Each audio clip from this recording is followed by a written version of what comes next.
What's going on? My name is Janelle Campbell, and today we are going to break down a lunge. This video has been highly requested because some people are not feeling a lunge where you're supposed to, and I believe a lunge is a fantastic exercise, but there are ways around it, and there are ways that you might not have known, is you'll be able to take some of these techniques and be able to apply this to you and find the lunge that fits best for your practice and for your goals. So we're going to start at the basis of just a standard lunge, and I like to start people in a split stance because that doesn't allow too much movement. So I would start somebody with just body weight, and I would have them stand in a split stance position. So right leg forward, left leg back.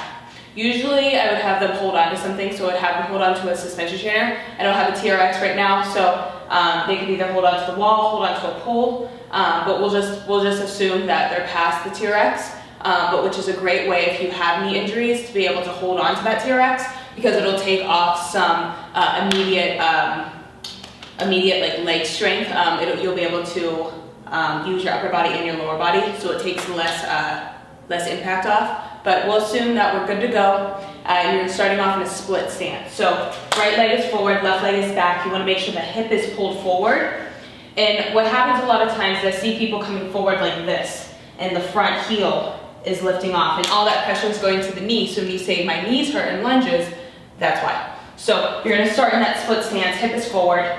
You want to think about dropping your back knee to the ground. So I drop my knee down and I come back up, and I have a tilt here. So I'm pulling my belly button in and I'm coming down, so I have a flat back. So my core is engaged while I'm working my inner thighs, my quads, my glutes, and I'm coming up and down. I want to squeeze at the top and then release. All right, so that would be your split stance lunge.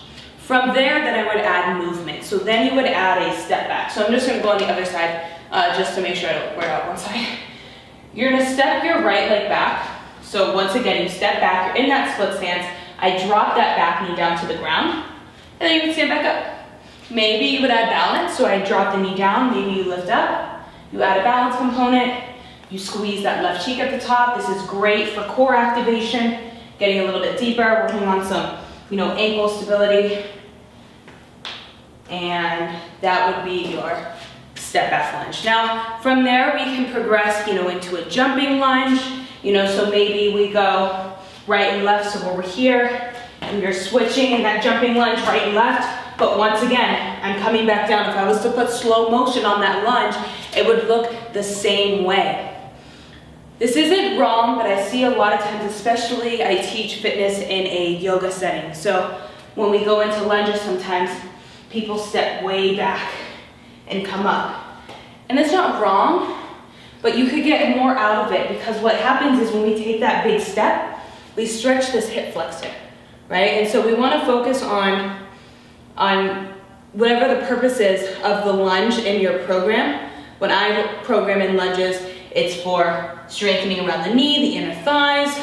So I want to make sure that I have a smaller step, so I'm able to work those inner thighs how they should. I don't like the big step. I feel like you can work on your hip flexors in other ways, and I'd rather take them away from the lunge than using them during. So I would just focus on that. A great way is to film yourself. So just like I'm doing now, film yourself in your lunge, see what you look like, and then go from there. All right, so I hope this was helpful. Follow me on social media at Move with Janelle for more tips and tricks.